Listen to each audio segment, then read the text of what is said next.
I stood at the head of my own dinner table, cobbler dish still warm in my hands, while my daughter smirked across the china I'd inherited from my mother. "Is this from a can?" she asked, her voice sweet and sharp enough to slice through conversation. "Or does it just taste like it?" Laughter died midair. The room went still. For a moment, I wasn't her mother, just the woman who cooked her meals and paid her bills. I smiled, served dessert, and decided she'd get something else with it before the night was over. Her notice. "All right, before we dive into this crazy story, do me a favor. Subscribe and tell us where you're watching from." Steam curled from the chicken pot pie like a slow exhale, carrying the smell of butter, thyme, and browned crust through Linda Palmer's kitchen. The oak table gleamed beneath the glow of the overhead light, set neatly with her mother's china, chipped in places but still elegant. A small vase of orange mums sat in the center.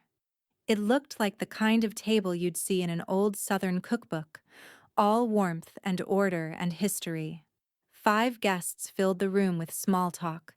Monica Diaz, her best friend of 40 years, Mrs. Forsythe from next door, a retired couple from the church choir, and of course, Rachel. Linda's only daughter, back in her childhood home for the first real stretch since college. Rachel scrolled her phone with one hand and toyed with her fork with the other. Her hair was perfect, makeup subtle but sharp. She looked like she was trying to convince herself she was somewhere else. Linda carried in the cobbler last, golden and bubbling, its crust cracked just enough to let the syrup peek through. "All right," she said, smiling softly. "Don't anyone say I don't feed you right." Laughter, polite and easy. Plates clinked, the kind of domestic soundtrack Linda had missed, until Rachel set down her fork. She poked the pie crust once, twice, and looked up with a smirk. "Is this from a can again?" she said, her voice just loud enough to cut through conversation. "Or does it just taste like it?" Silence. The air changed. It always did when Rachel said something like that. The choir couple froze mid-bite. Monica's eyes snapped up. Even Mrs. Forsythe's fork hovered halfway to her mouth. Linda, still holding the water pitcher, paused. Her hand didn't tremble. She placed it carefully on the table, as if gentleness could anchor the moment.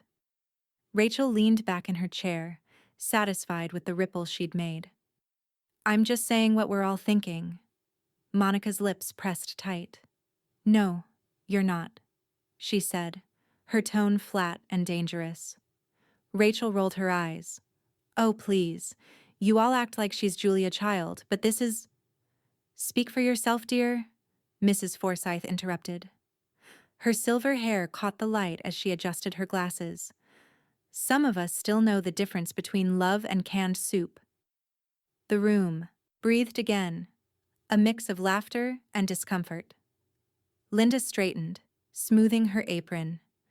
"Eat while it's hot," she said simply, voice even. She took her seat. The sound of forks resumed, quieter this time, like everyone had agreed to tiptoe through the rest of dinner. Rachel stabbed a piece of chicken, chewed, then took out her phone again. The soft click of her camera filled the quiet, a quick flash under the table, probably another vintage dinner post for her friends to laugh at. Linda saw it, didn't say a word. Monica reached across the table, refilling her own glass with wine. "You want some, Lynn?" "Maybe later." The clock on the wall ticked loud, a metronome for the tension. "Smells good in here," Mrs. Forsythe said gently, trying to steer the night back to civility. "It does," Monica agreed. "Linda's crust puts every bakery in Lexington to shame." Rachel snorted, low but deliberate. Linda folded her napkin in her lap. "Rachel," she said quietly, "you got something to say about my cooking. You can say it to me, not over me." For a moment, something flickered across Rachel's face. Surprise? Maybe guilt. But then she shrugged. "Guess I just did." Monica's chair creaked as she leaned back. And guess you shouldn't have. The room went still again. Even the old fridge seemed to stop humming. Linda inhaled, slow and steady, like she'd been practicing this kind of patience her whole life. She reached for her cobbler, scooped a small piece onto her plate, and took a bite. Sweet, tart, buttery, exactly as it should be. Needs a little more cinnamon next time, she said calmly, as if the insult hadn't happened at all. But inside, something shifted. A small, quiet click, like a lock turning. Rachel went back to scrolling, oblivious. Monica caught Linda's eye from across the table. Her look said what words didn't need to. You don't have to take that. Linda smiled faintly, but her eyes were glass hard. When dessert plates were cleared and coffee poured, the mood never quite recovered. The laughter never returned. And when Rachel excused herself to take a call that didn't exist, Linda watched her go. Not with hurt this time, but with a steady, growing clarity. She'd spent her life feeding people. Maybe it was time to stop feeding disrespect. The rest of dinner dragged like a song everyone wanted to end. Forks clinked softly against plates, and the hum of the refrigerator filled the gaps no one dared to bridge. The smell of roasted chicken still lingered, but the warmth in the room had gone cold. Linda sat at the head of the table, her hands folded neatly, her mind elsewhere. Every time Rachel's phone screen lit up, the glow stung her eyes. Tap, scroll, smile. Another digital audience for her daughter's little jokes. Across the table, Mrs. Forsythe made a show of complimenting the crust, flaky as ever, and Monica, ever the loyal friend, nodded like she was part of a silent rescue mission. But no one was fooled. The tension was thick enough to slice. Rachel yawned, pushing her plate away. Anyone want the rest of mine? I'm full. Monica set her fork down. Shame to waste something that good, she said, her tone sweet with steel. Rachel shrugged. Guess it's not to everyone's taste. Linda stood abruptly, collecting plates before anyone could protest. The scrape of porcelain over wood made Mrs. Forsythe flinch. Coffee? Linda asked, her voice calm, her back turned. Monica rose to help. I've got it, she said, grabbing a dish towel. When they were both in the kitchen, away from the table, Monica dropped her voice. She's got some nerve. If I talked to my mama like that, I'd have been chewing soap before dessert. Linda didn't answer. She rinsed a plate under the tap, water splattering against the sink, hands moving automatically. Her face in the window's reflection looked strange. Older, yes, but sharper too. She's been like this for months, she said finally. You'd think moving home would humble her some. Monica shook her head. She thinks she's owed something, like the house came with room service. Linda shut off the faucet. Get me Trent's number. Monica blinked. Trent Maxwell? The lawyer? That's the one. What for? Linda dried her hands, folding the towel with precision. Just in case I need to ask about boundaries. Monica's brows rose, but she didn't question further. She knew that tone. Calm on the surface, thunder beneath. From the dining room came Rachel's laughter, sharp and solitary. The sound of her voice against the quiet made Monica's jaw tighten. She's laughing at something, she muttered. Linda glanced through the doorway. Rachel was leaning back in her chair, thumb scrolling. Probably reading comments, maybe already posting. Monica leaned closer.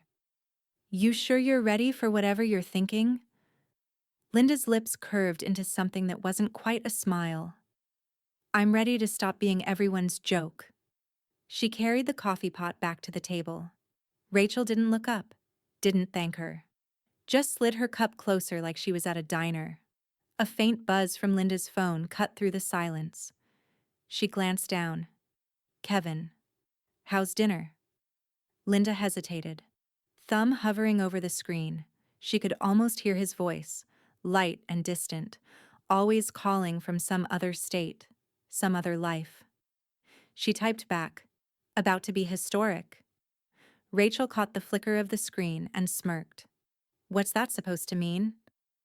Nothing you need to worry about, Linda said, pouring herself a cup. Rachel rolled her eyes again and stood, pushing her chair back with a loud scrape. If everyone's done performing family values for tonight, I'm heading out. Got friends waiting. You're welcome for dinner, Linda said, not looking up. Rachel slung her purse over her shoulder. Sure, thanks for the nostalgia trip. The front door opened, then shut with a hollow thud. Her car engine started, then faded down the street. For a long moment, no one spoke. Mrs. Forsythe finished her coffee and patted Linda's hand. You did right, dear. Sometimes the only way to teach respect is to stop serving it with pie. Monica's laugh was low and knowing. You really calling Trent? Linda stared at the dark window, her reflection layered over the night outside. I'm not calling anyone, she said softly. Not yet. She stacked the empty plates one by one, like setting the pieces of something larger in motion. The clock ticked past 8. Outside, wind brushed the porch chimes, soft but certain, the kind of sound that promised change. Morning light spilled through the kitchen blinds, streaking the counter with gold. The smell of stale coffee still clung to the air from last night, and the dishes Rachel promised to wash sat untouched in the sink, crusted over with gravy and crumbs. Linda stood in her robe, hands braced on the counter, staring at the mess that wasn't just in front of her. It was everywhere. The once quiet house had turned into a kind of holding pen for someone else's chaos. Rachel's coat on the banister, her shoes in the hallway, makeup scattered across the bathroom sink like confetti after a parade, the fridge plastered with her sticky notes. Don't touch my oat milk. Need space. Don't knock. Work call. Quiet, please. Linda had raised this child in this very house, taught her to wipe her shoes at the door, fold her laundry, say please and thank you. Now, at 34, Rachel treated home like a hotel with free breakfast. The coffee pot beeped softly. Linda poured herself a cup. No cream, no sugar. She opened the envelope of bills on the table. Water, gas, electric. Her eyes flicked down each column of numbers. She knew them by heart now, the way other people knew recipes. Rachel hadn't paid a cent since she moved back in. Not one. Linda reached for her phone, scrolling through text messages. Nothing new from Rachel, but she found an old one from Kevin. Mom, try to be patient with her. She's figuring things out. Linda sighed. She'd been patient. She'd been quiet. She'd been invisible even, trying not to disturb her grown daughter's healing process. The front door creaked open. Rachel's voice carried in from the hall, high and careless. You know I had to get out of there, she was saying into her phone. My mom means well, but it's like living in a time capsule. Linda didn't move. Rachel appeared in the doorway, still on her call, still talking like Linda wasn't 3 feet away. Yeah. Same vintage food, same floral curtains. I'll survive. Free rent, right? She laughed, sharp, thoughtless. Linda stared into her coffee. When Rachel finally noticed her mother, she lowered her voice. Okay, gotta go, she murmured into the phone, then tucked it into her pocket. You're up early. Someone has to be, Linda said. Rachel frowned, misreading the tone. I told you I'd get to those dishes later. You said that yesterday. Rachel groaned. You're seriously keeping score now? Linda took a long sip of coffee. Someone has to, she repeated. Rachel threw her hands up and headed down the hall. God, you're impossible. The bedroom door slammed a moment later, rattling the picture frames on the wall. Linda stood there for a long while, listening to the silence settle again. Then she reached for the landline, her old friend, and dialed. Monica picked up on the second ring. Morning, Sunshine? Morning, Linda said. Her voice was flat, drained of sweetness. Rough night? Rough year. Monica chuckled softly. You didn't raise her to act like this, you know. That kind of attitude doesn't come from you.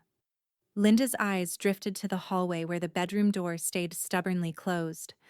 I raised her better, she said. She chose less. Monica hummed, not arguing. Well, maybe it's time she learns what choosing less gets her.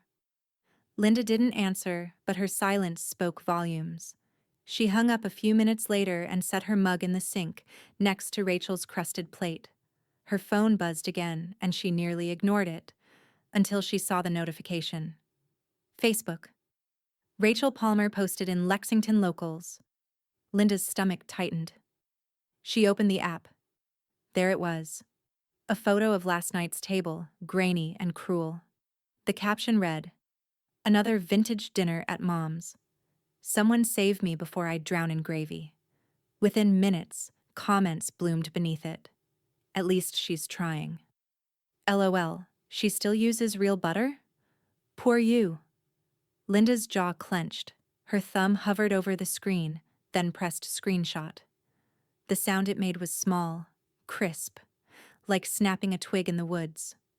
She stared at the image for a moment, then slid the phone face down on the table. The anger didn't rise fast. It came slow, steady, like water filling a basin. Outside, wind brushed against the window panes, rattling the chimes on the porch again. The same sound as last night. Linda turned off the coffee pot, straightened the kitchen towel, and whispered to the empty room. You want to play grown-up? Let's play. The morning began not with birds or sunlight, but with shouting.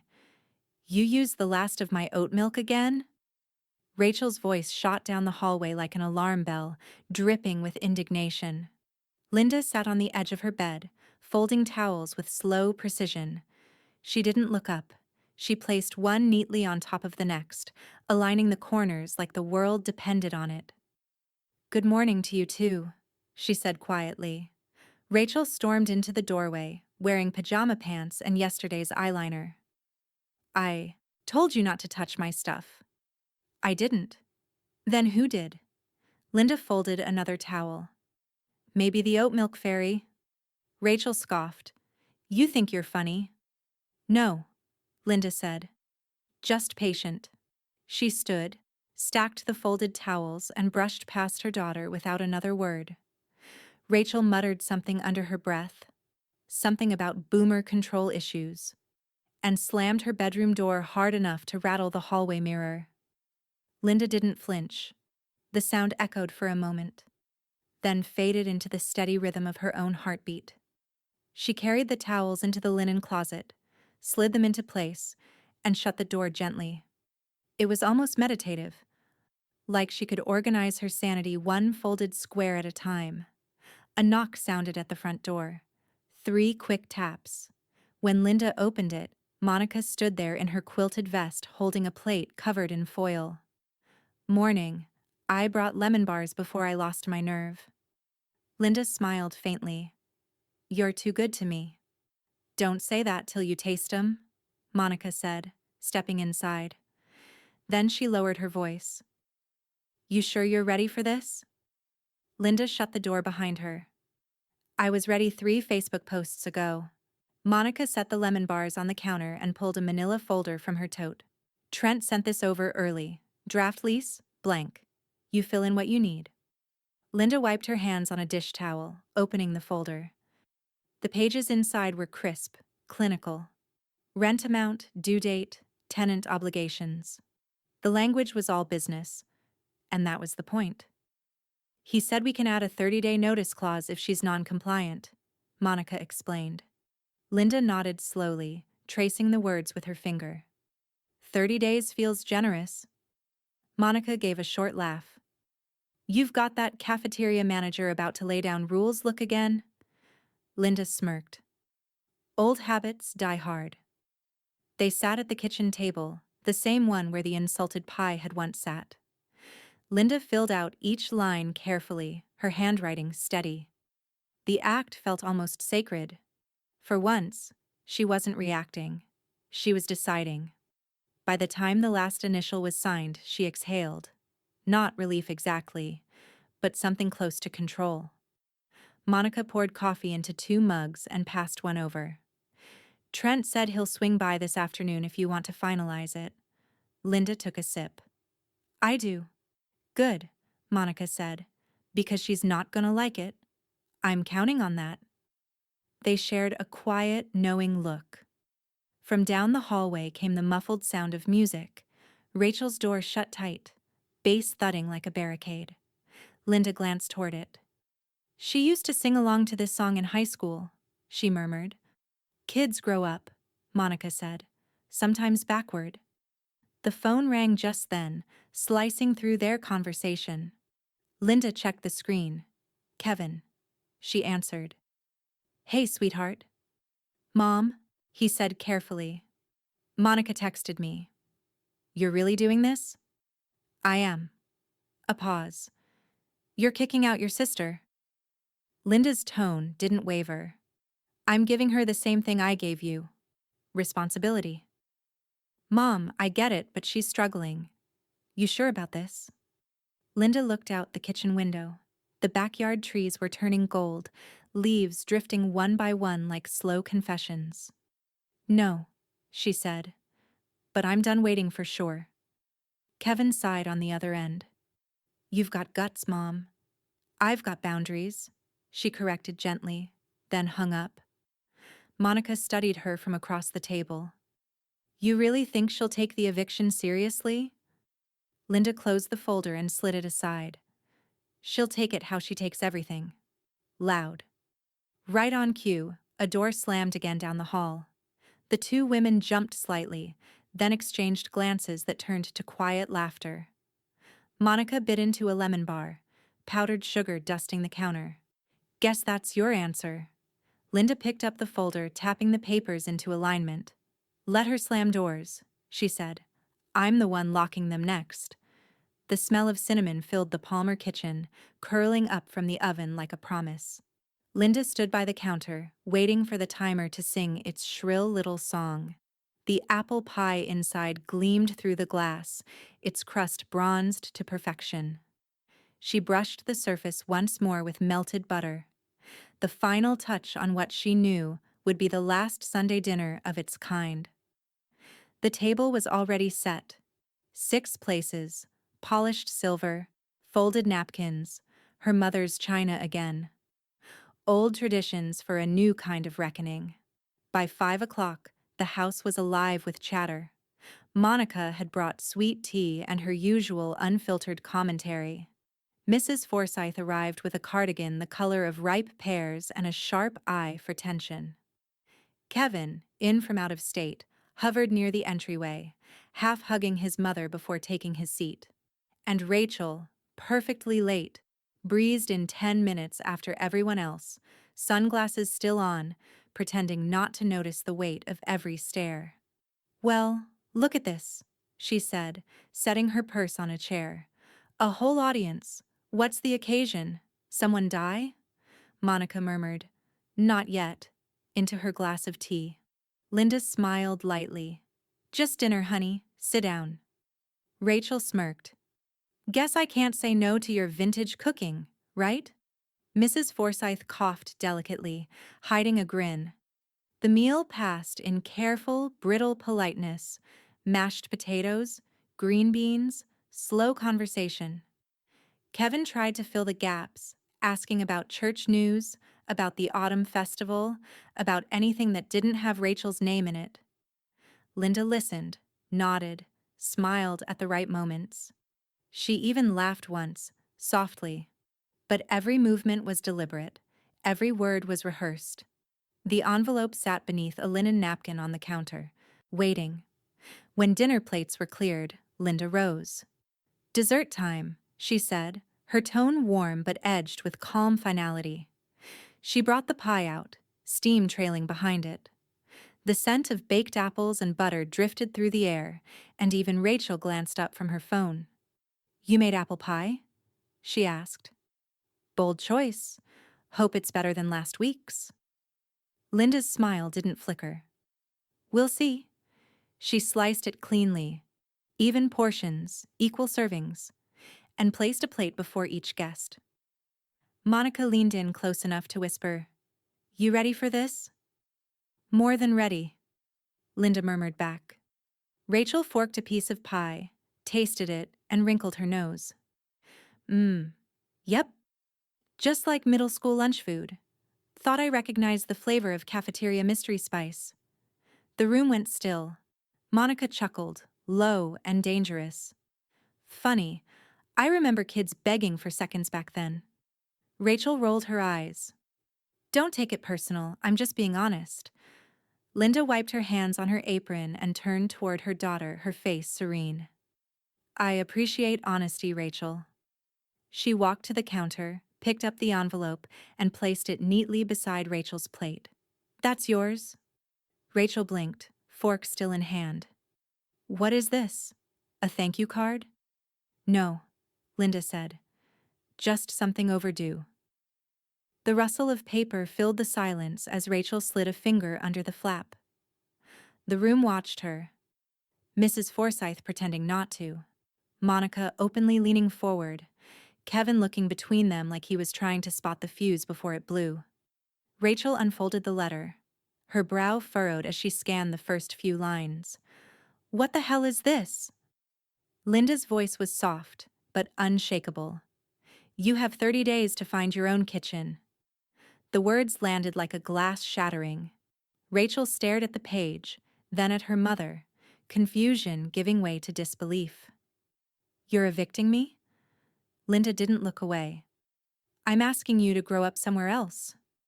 Kevin's chair creaked. Mom! Linda raised a hand slightly, not breaking eye contact with Rachel. You've had months of free rent, free meals, and my patience. That letter makes it official. You're an adult, Rachel. Start acting like one. Rachel's mouth opened, but no words came out. She looked around the table for backup. Monica sipping her tea, Mrs. Forsythe adjusting her glasses, Kevin avoiding her gaze. Monica broke the silence first, her tone casual as if discussing the weather. Pie's delicious, by the way. That earned a small ripple of nervous laughter from Mrs. Forsythe. Rachel shoved the chair back with a scrape that sounded like a warning. You've lost it, Mom. Completely lost it. Linda collected her napkin and folded it neatly on her lap. Maybe, she said, but at least I finally found my backbone. Rachel snatched up the envelope, her hands trembling now. You can't be serious. I've never been more serious, Linda said, voice calm as church bells. 30 days. Rachel looked like she wanted to argue, like she wanted to throw the pie or the table or the entire past 10 years. But instead, she stood there, caught in her mother's stillness. Outside, wind pressed against the windows.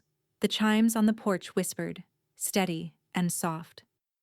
Linda rose, gathered the dessert plates, and said simply, Anyone want seconds? Section 6, the shout I didn't return.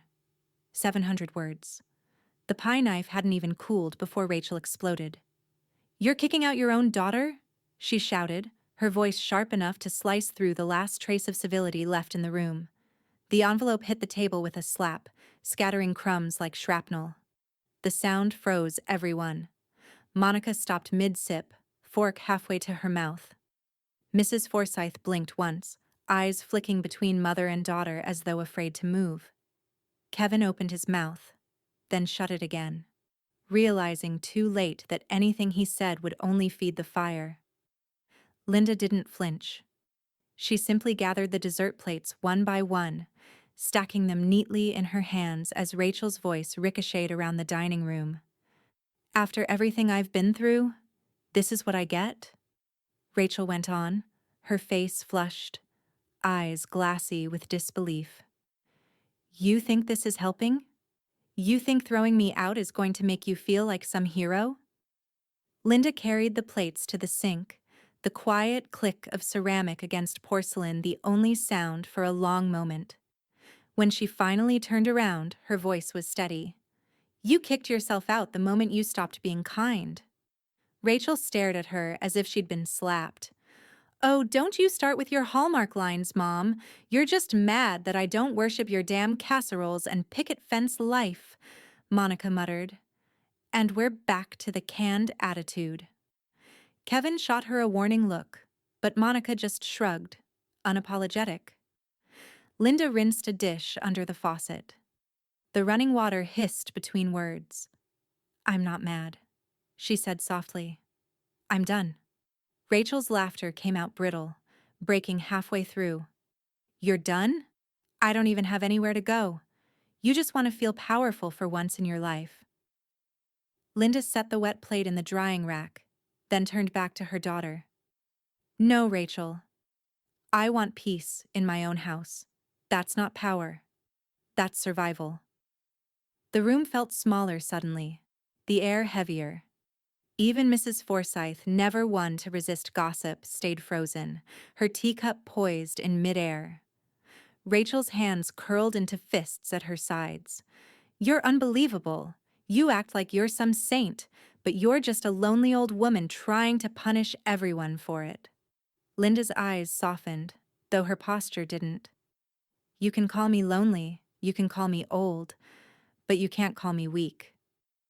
For a moment, the two women just stood there, mother and daughter, mirror images aged apart by time and disappointment. Then Rachel grabbed the envelope again, crumpled it in her hand, and hurled it at the sink. It hit the faucet, slid into the basin, and stuck against the damp porcelain. Linda didn't move to pick it up. Rachel spun on her heel and stormed down the hallway, her boots thudding against the hardwood like the rhythm of a tantrum that never learned to grow up. The door slammed, hard. The chimes outside gave a startled jingle, then fell silent again. Inside, the quiet felt almost holy. Mrs. Forsythe leaned back in her chair, exhaling. Well, she said at last, that was better than cable.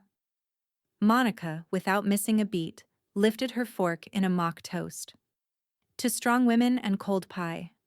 Kevin rubbed a hand over his face. Y'all are out of your minds. Linda allowed herself a small, tired smile. Maybe, but at least we're sane enough to stay seated. She walked back to the table and gathered Rachel's untouched slice of pie, sliding it into the trash. The crust broke apart as it fell, scattering crumbs over coffee grounds. A soft final sound. Monica stood and came to her side, resting a hand on Linda's shoulder. You sure you're okay? I will be, Linda said. Just not tonight. Kevin rose from his seat, unsure whether to follow his sister or stay. Mom, maybe I should... Linda shook her head. Let her go. If she wants to slam doors, she can start learning how to open them on her own. He hesitated, then nodded slowly. Outside, the first drops of rain began tapping against the window. Linda looked out, watching the streetlights blur through the glass, and for a moment, her reflection merged with the storm. Monica broke the silence again, voice soft this time. You think she'll cool off? She'll heat up first, Linda said, eyes still on the rain. Then she'll make a scene. She reached into the sink, retrieved the crumpled envelope, and smoothed it flat against the counter. Then, she added, she'll realize I wasn't bluffing. By morning, the storm had stopped outside, but it was just beginning online. Linda woke to the faint ping of her phone on the nightstand. One notification, then two, then a steady cascade. She slipped on her glasses, expecting grocery coupons or church reminders. Instead, she saw her name. Linda Palmer. Vintage cooking. Evicting her own daughter. Her stomach went cold. Rachel had done it. The post was sitting there in plain view on a local Facebook group, already bubbling with reactions. Rachel Palmer. Guess my mom finally lost it. Evicting her own daughter over a slice of pie. Someone call Dr. Phil before she bakes another meltdown. A photo followed. Linda at the dinner table the night before, hand on her napkin, expression calm, almost serene. Rachel had caught her mid-breath, mid-boundary. Comments stacked fast beneath it. "That's Linda Palmer? From the middle school cafeteria? No way. She made the best peach cobbler in Fayette County. Ms. Palmer fed half of us when we couldn't afford lunch. Don't you talk about her like that, Missy. Respect your mama." The tone shifted within minutes, the crowd turning. The more Rachel replied, defensive, snarky, the more they pushed back. Linda scrolled, stunned. She recognized the names. One woman wrote, "Ms. Palmer, if you're reading this, you once slipped me an extra biscuit before my algebra exam.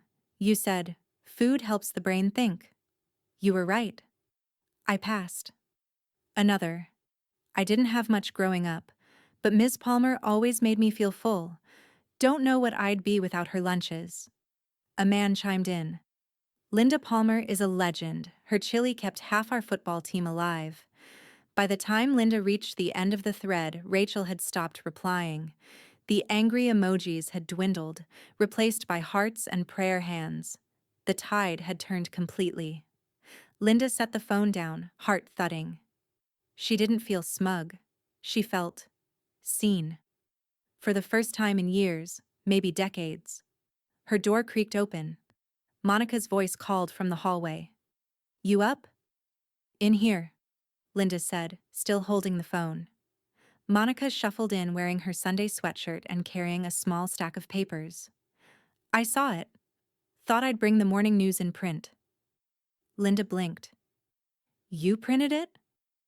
Monica grinned, sliding the sheets onto the bedspread. "Screenshots, whole thread, just in case our little influencer decides to hit delete." Linda stared down at the black and white copies, Rachel's post, the comments, the defense of her name from dozens of strangers who suddenly didn't feel so distant. "She tried to embarrass me," Linda murmured, almost to herself. "But I think she just reminded people I mattered." Monica sat on the edge of the bed, her eyes soft but gleaming with pride. "Honey, you've been mattering since the first lunch tray you filled. Some of us just needed the internet to remember." Linda laughed quietly, the sound raw but genuine. "Never thought I'd be trending in my retirement." Monica nudged her shoulder. "You're Lexington's flavor of the week. Be proud." Linda shook her head, still dazed. "Rachel won't take this well." "She's not taking much well these days," Monica said. "But she's about to learn that the internet's got a long memory, and so do you." Down the hall, a door slammed again. The echo traveled like thunder. "Speaking of," Monica whispered. Rachel appeared in the doorway seconds later, barefoot, hair wild, phone clutched like a lifeline, her voice cracked with anger. "Did you see what they're saying?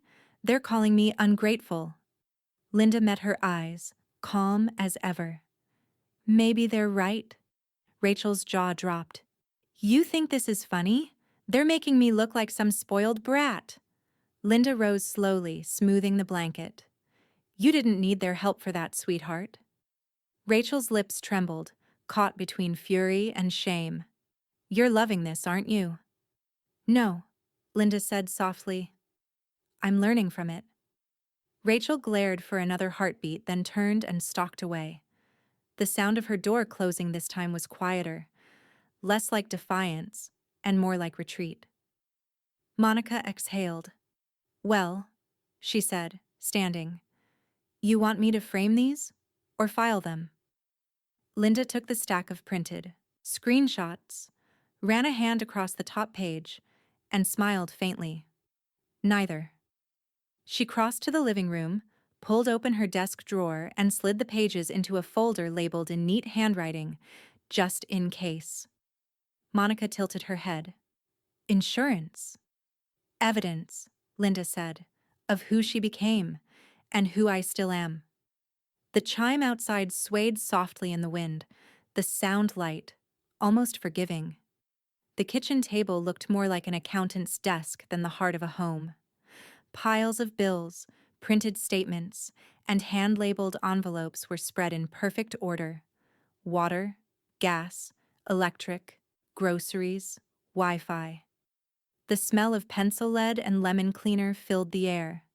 Linda sat in her reading glasses, calculator beside her teacup, her expression carved from quiet resolve. Each number she penciled in was another brick in the wall she was building, not of anger, but of consequence. Monica sat across from her, sleeves rolled up, biting the cap of her pen. "All right," she said. "We've got 10 months of utilities. You sure she didn't pitch in once?" Linda flipped through her bank statements, tapping the corner of each page. "Not a dime. Not since she moved in after the separation." Monica's eyes widened. 10 months. That's a record. Even for her. Linda gave a short, humorless laugh. "She's consistent. I'll give her that." They worked in silence for a few minutes, the only sound the shuffle of paper and the faint buzz of the refrigerator. Monica added up a column of numbers and let out a low whistle. Food, $200 a month. Utilities, $160. Internet and streaming services she's been hogging, $95. You ready for this? Linda looked up, pen poised. "Tell me." Monica tapped her calculator, dramatic as a drum roll. $4,892. Linda stared at the total for a long moment. It wasn't the money. Not really. It was what the number meant. 10 months of taking, of entitlement, of her daughter walking past a full fridge and never once saying thank you. She wrote the number neatly across the bottom of the page and circled it twice. "That's her rent." Monica arched an eyebrow. "That's her wake-up call." Linda gathered the papers into a manila folder marked Rachel Account Summary. The letters were bold and steady, like her hand. "Trent said he can attach this to the notice. Certified mail. Signature required." Monica smirked. "Ooh, formal. Nothing like a little legal paper to sober up a freeloading adult." Linda poured them both coffee, her tone calm but heavy. "I'm not trying to humiliate her, Monica. I just want her to see what she's taken for granted." Monica raised her cup. "And make her sign for it at the door?" Linda's lips twitched. "Consider it a receipt for 10 months of disrespect." They clinked mugs. Across town, the autumn wind rattled the mailbox flag as a courier slid the certified envelope inside. The green sticker gleamed under the afternoon sun. Restricted delivery. Signature required. By the time Rachel found it, she was halfway through reheating leftovers and scrolling her phone, still fuming over the Facebook fallout. The sight of her name printed in bold type, Rachel Palmer, made her stomach knot. "Certified?" she muttered, tearing the seal open. Her eyes darted across the page.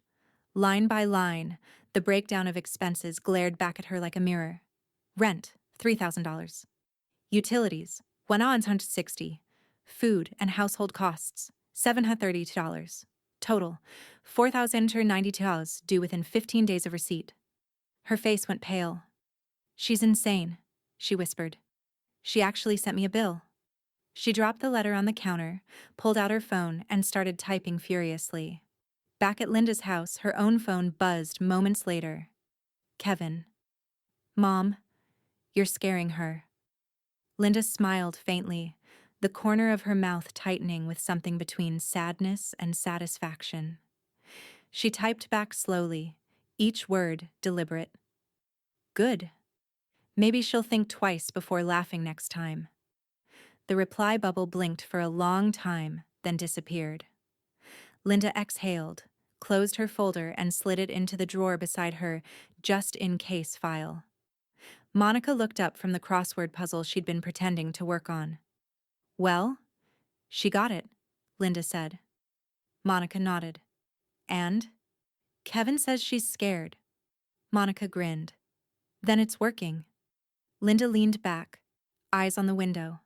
Outside, the wind had turned colder. A maple leaf stuck briefly to the glass, then slipped down and away, caught by the same current that would soon carry Rachel out of the house. You know, Monica said softly, some folks don't change until the bill comes due. Linda smiled, her gaze steady. Then she's right on schedule. The courthouse smelled faintly of coffee and floor wax, the kind of sterile calm that made people whisper even when they didn't have to. Linda sat on the wooden bench outside courtroom 2B, a leather folder on her lap, and her hands folded neatly over it. Her pearls gleamed softly against the collar of her blue blouse. She looked every inch the woman she had always been, prepared, polite, and impossible to rattle. Monica sat beside her, chewing a mint like it was her last bit of courage. You sure you don't want me to hold your purse? Linda gave her a look. You think I need help carrying a purse? Monica grinned. Not the purse, the power. Before Linda could respond, the door to 2B opened and a bailiff's voice rang out, steady and official. Palmer versus Palmer. A few heads turned. The name had weight to it, like a family secret being read aloud. Linda stood and entered the courtroom with quiet composure. The space was small. A few rows of benches, a desk for the clerk, and a judge's bench that loomed without trying to.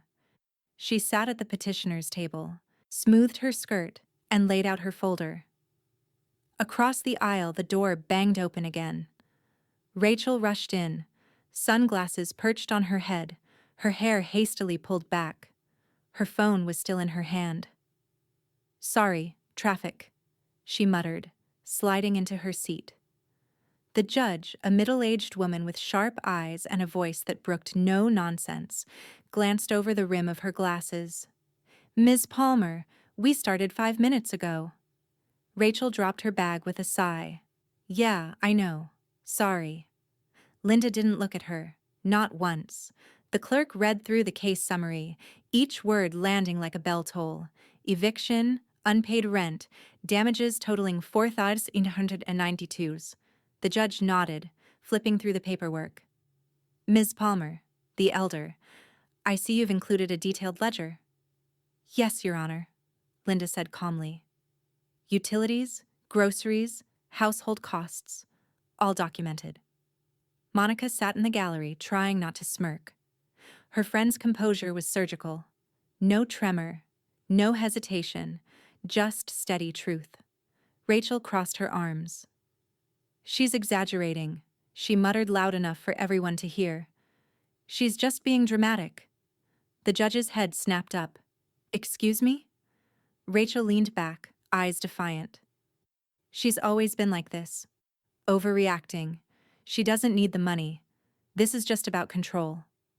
Linda finally turned her head, not angry, just clear. If I wanted control, Rachel, I'd have taken your phone away 10 years ago.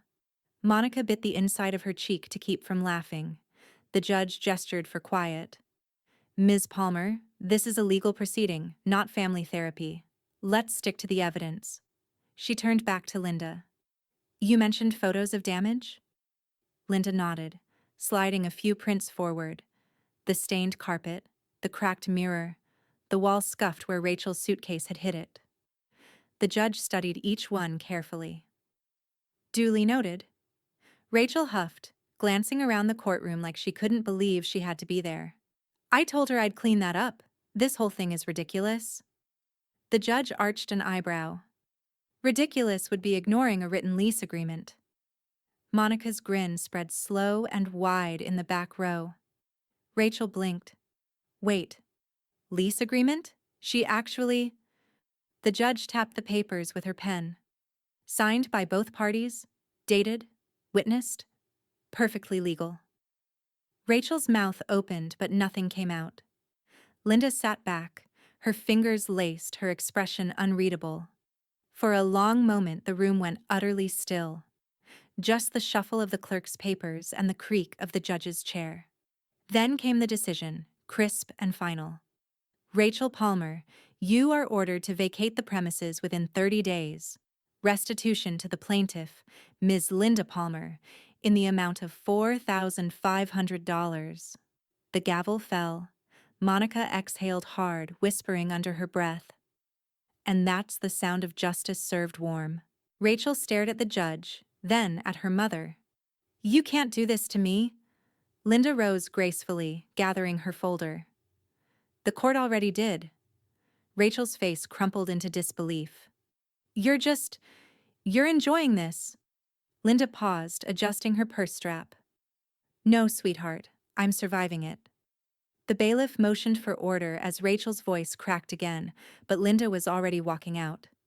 Monica followed, trying to hide her satisfaction behind a serious face. Outside in the hallway, sunlight poured through the tall courthouse windows. Dust motes danced in the air like confetti from an invisible parade. Monica nudged her gently. You did it. Linda nodded. She's got 30 days. 30 days to what? Linda stopped, her expression soft but certain. To grow up. For the first 2 weeks after the ruling, Rachel did nothing.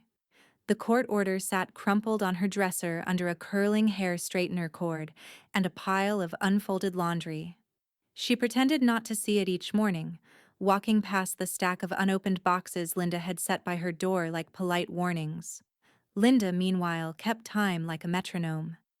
Each day, she'd walk to the kitchen calendar, uncap the red pen, and draw a neat diagonal line through another square.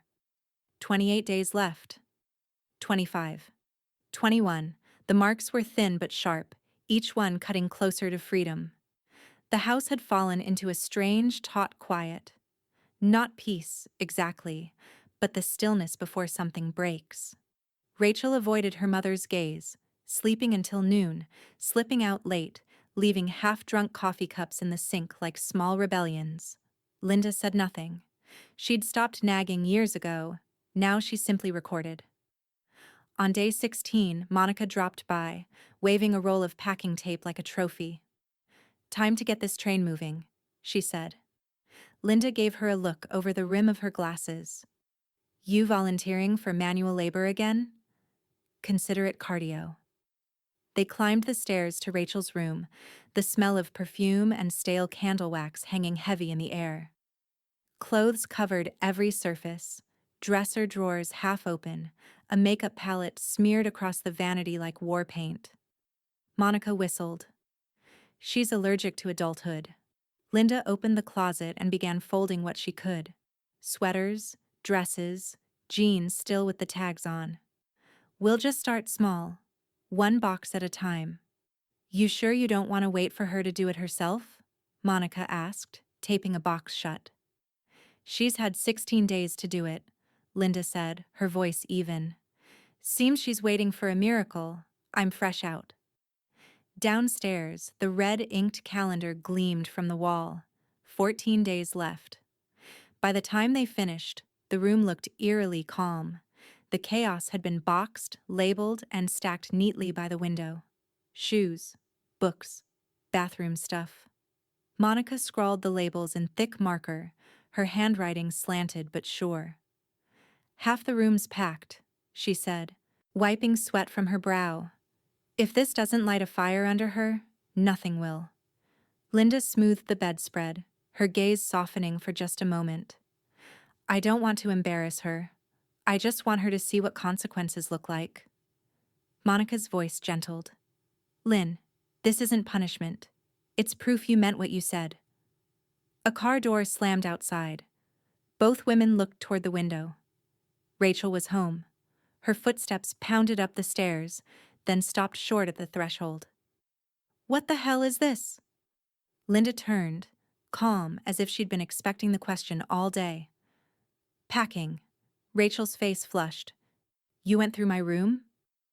I went through what's still mine, Linda said evenly. This is my house, my furniture, my time. You had no right, Rachel snapped, her voice cracking on the word right. Linda folded her arms. You lost the right to privacy when the judge gave me back my peace. Monica straightened, box cutter in hand, trying hard not to smirk. We labeled everything. You're welcome. Rachel glared at her. Stay out of this. I'd love to, Monica said, but I'm kind of emotionally invested at this point. Rachel turned back to her mother, trembling with disbelief. You're really doing this? After everything? Linda's expression didn't change. After everything. She picked up one of the boxes and handed it to her daughter. Helping you help yourself. Rachel didn't take it. You're pathetic. Maybe, Linda said softly, but I'm finally consistent. The silence stretched thin. Rachel's jaw worked like she wanted to throw the box, to scream, to make something shatter.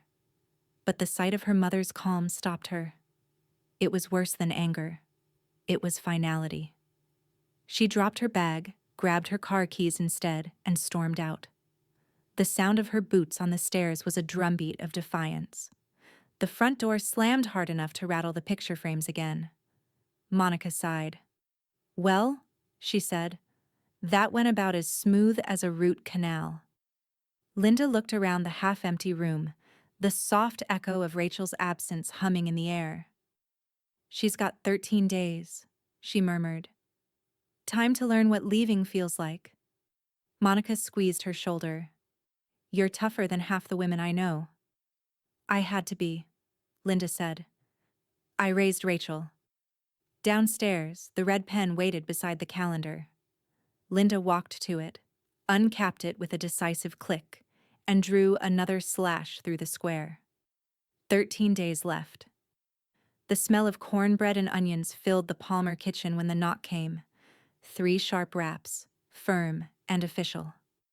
Linda turned off the burner and wiped her hands on her apron. Through the lace curtain she saw the flash of blue and white. A cruiser parked by the curb. Lights off, but presence unmistakable. For a moment, she just breathed. Calm, even. Then she opened the door. A Lexington. Police officer stood on the porch, notepad in hand. Late 30s, polite smile, posture trained for de-escalation. Ma'am, Officer Daniels, we got a call about a potential welfare concern at this address. Linda blinked.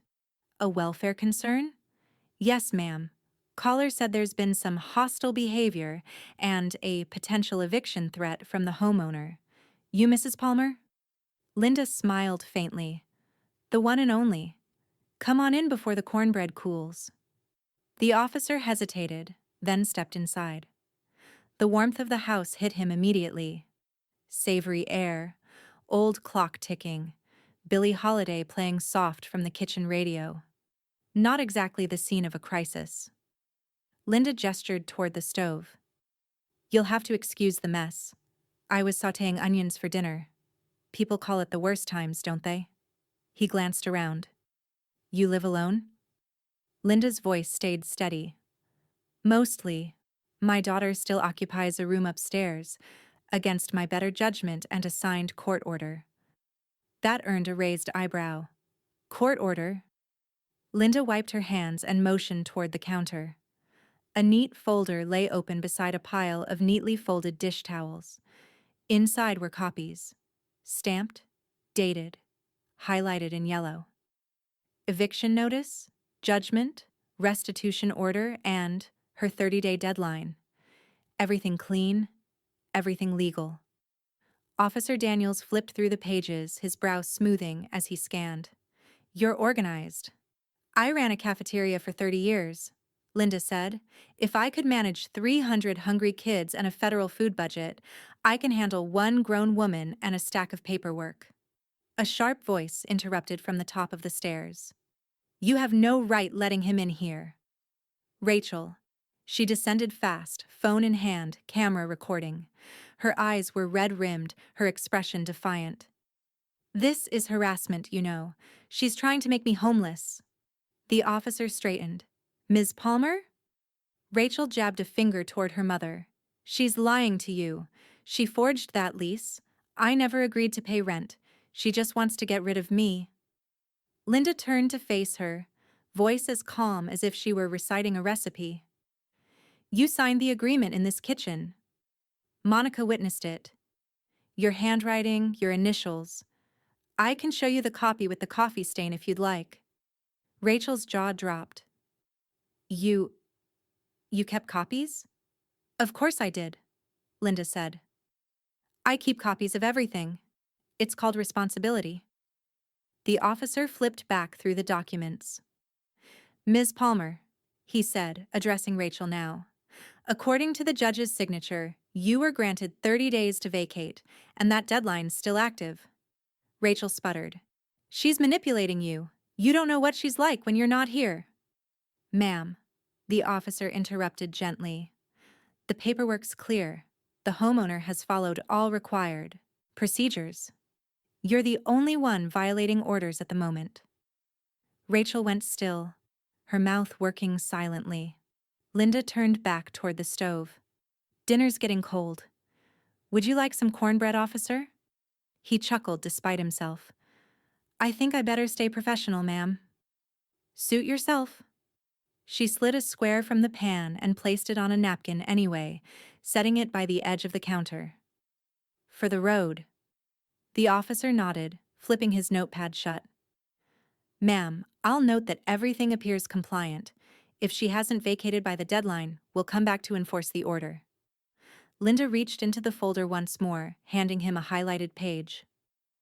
The final eviction date's here. Day 30, noon sharp. He tucked it neatly into his clipboard. We'll be back then if she's not gone. Rachel's eyes widened. You're actually taking her side? He met her gaze evenly.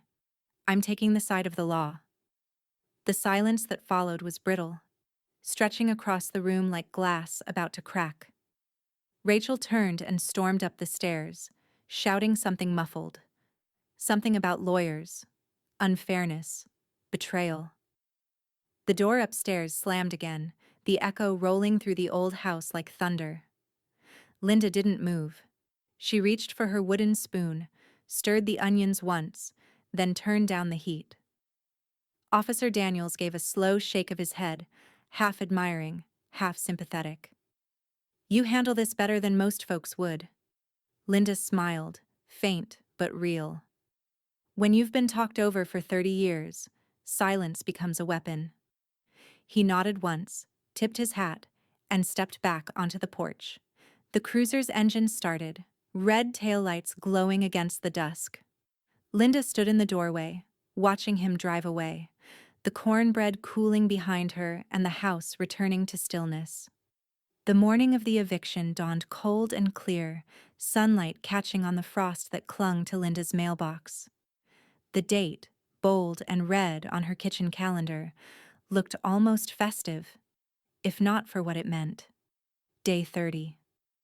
Linda stood at the counter in her robe, nursing a cup of coffee and watching the clock tick toward 9. The air smelled of toast and quiet satisfaction. Upstairs, there was still no movement, just the faint hum of Rachel's white noise machine and the faintest snore filtering through the ceiling. She'd known it would come to this. Rachel never believed the day would arrive. At 9:15, the rumble of a truck broke the silence. A white moving van pulled into the driveway, the kind with the faded logo and 2 men in uniform already climbing out. One was tall and soft-spoken, the other short and efficient. Professionals who'd seen worse family scenes than this. Monica arrived right behind them, bundled in her navy coat, her face set in pragmatic sympathy. You ready? She asked, stepping into the foyer. Linda nodded. I was ready 29 days ago. She motioned toward the staircase. She's still asleep. Monica snorted. Oh, that's about to change. Kevin's car rolled up next, tires crunching over the driveway gravel. He jogged up the steps, still in his winter jacket, a nervous energy in his movements. Mom, you sure about this? Linda gave him a look that said she'd been sure for a long time. You don't have to stay, Kevin. I do, he said softly. You shouldn't have to do this alone. The movers entered quietly, removing their caps. Morning, ma'am, the tall one said. You want us to start upstairs? Linda nodded. Second room on the left. Everything's boxed. Don't touch the mirror. It's hers. They started up the stairs, boots thudding gently on the hardwood. A moment later came the sound of confusion, shuffling, a door creak, then a sudden, piercing yell. What the hell is going on? Rachel's voice cracked through the quiet like lightning. Linda didn't move. She just took another sip of coffee. Rachel appeared at the top of the stairs in pajama shorts and one slipper, her hair tangled, her eyes wide.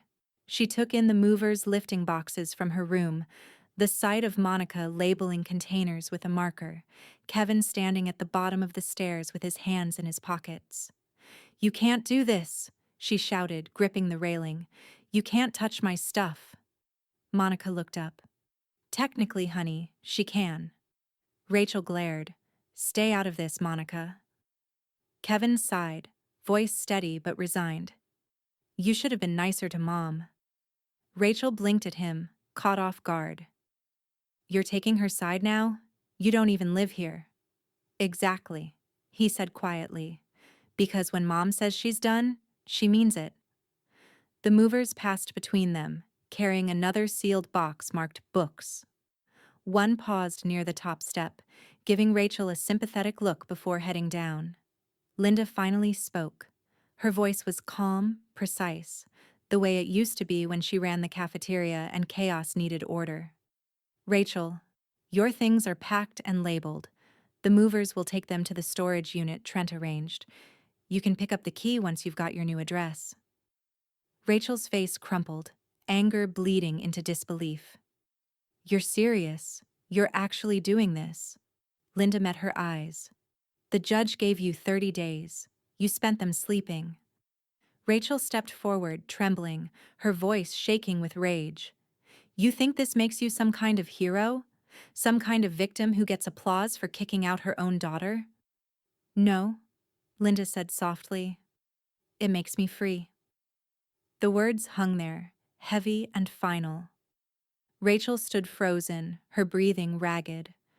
She looked around.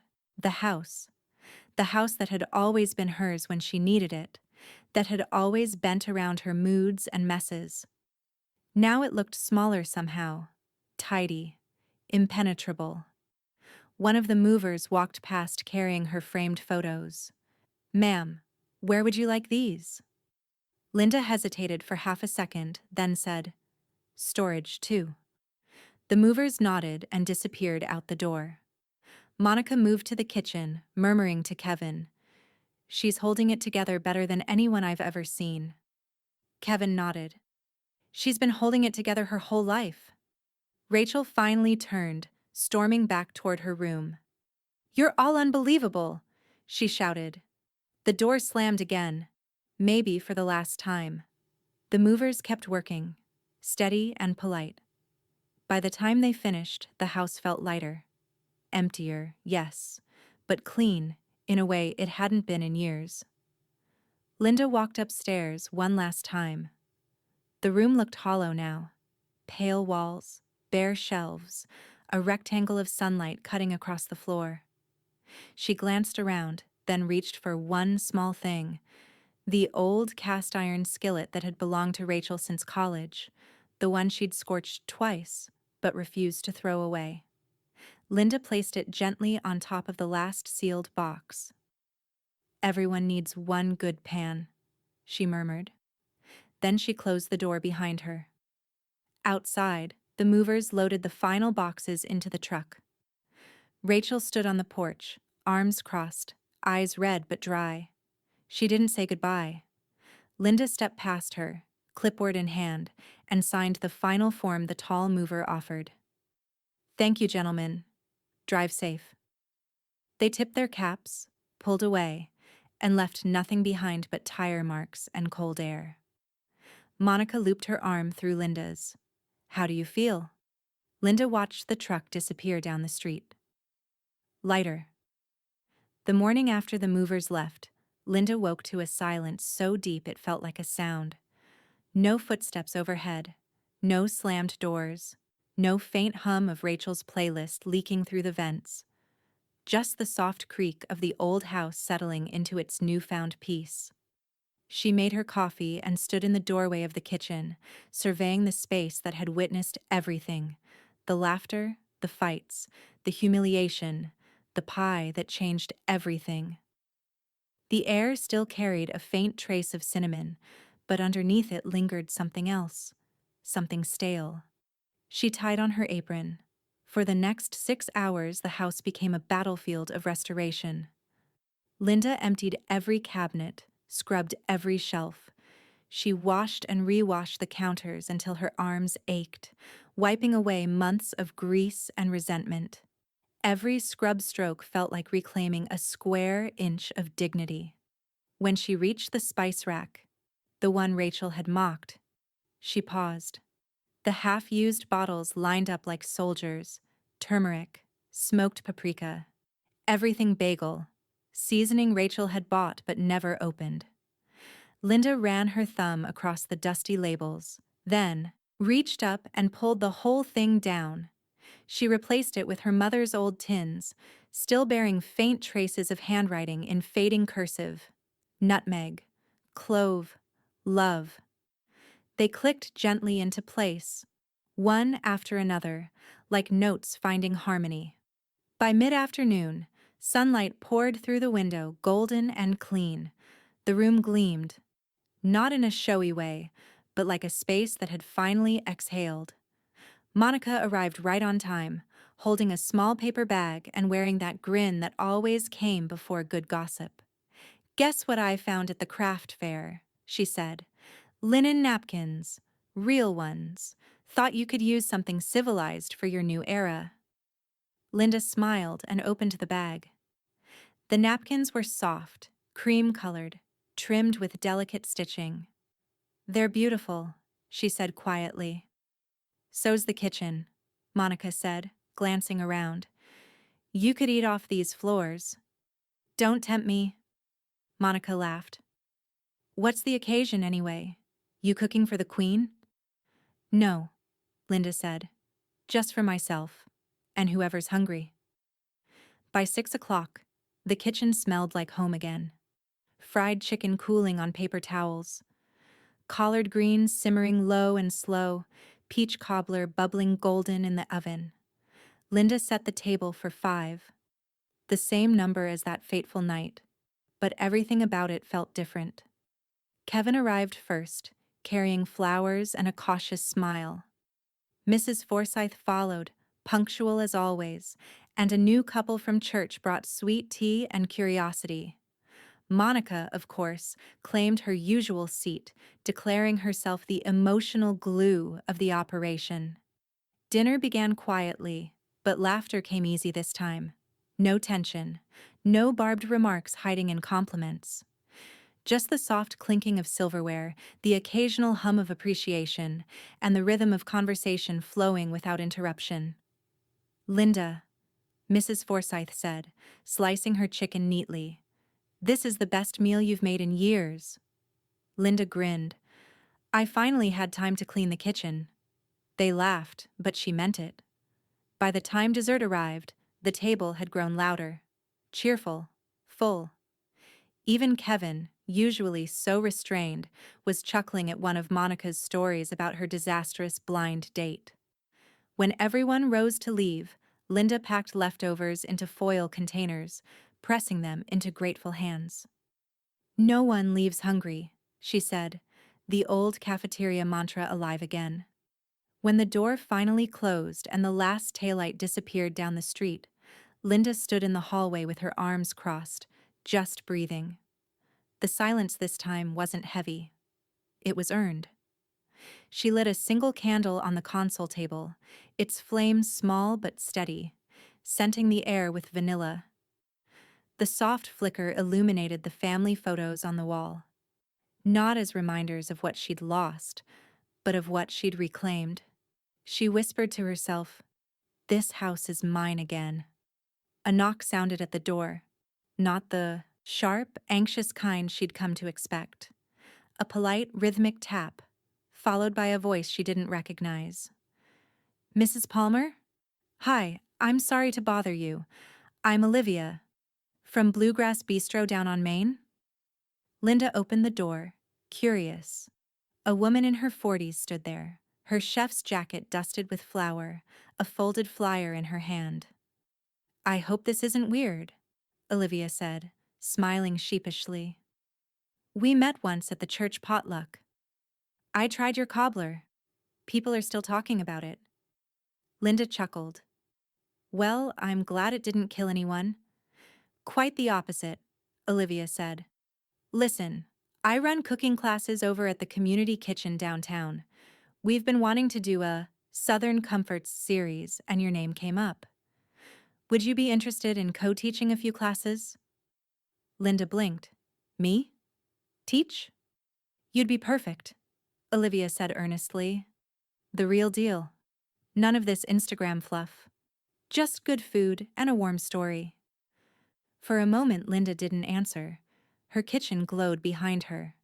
Her mother's tins, Monica's napkins, the scent of cobbler still hanging sweet in the air. Finally, she smiled. You know what, Olivia? I think I just might. Olivia grinned. I'll call you tomorrow to set it up. As she walked away down the path, Linda watched the figure disappear into the dusky light, the candle flames still dancing behind her. The hum of the community kitchen was a symphony of nervous energy, whisks clinking against metal bowls, ovens ticking as they preheated, the low murmur of 20 students gathered around wide butcher block tables.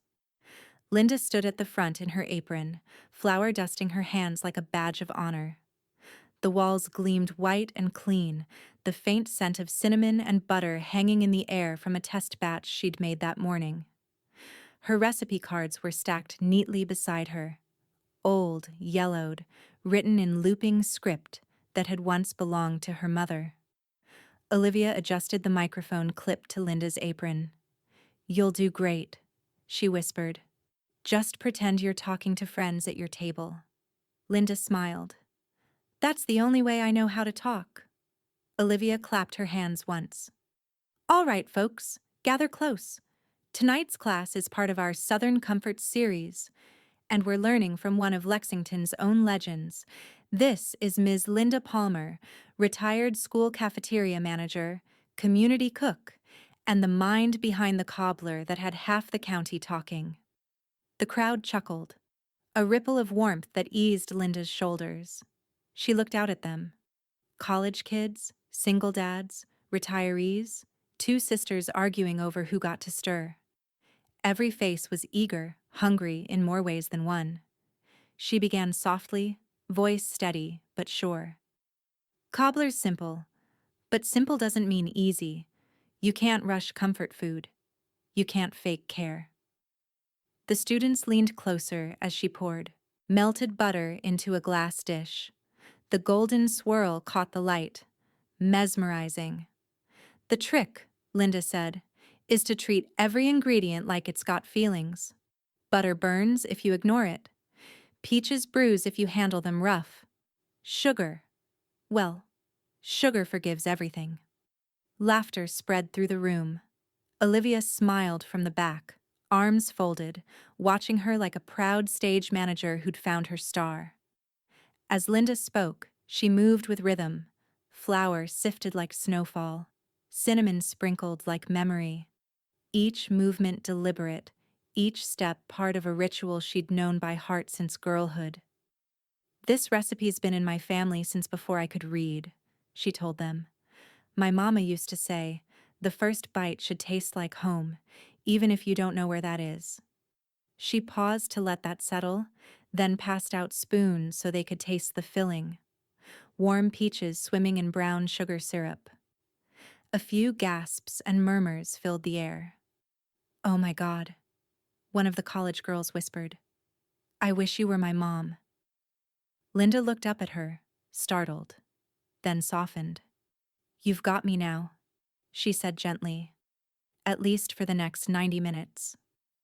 The class laughed again, but there was something tender in the sound, a collective sigh of connection.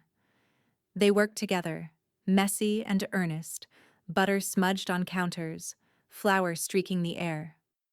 Linda moved between stations, adjusting oven temperatures, praising effort over perfection.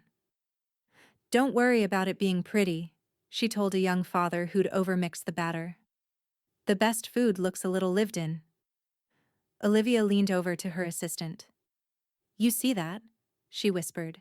They're learning from a master.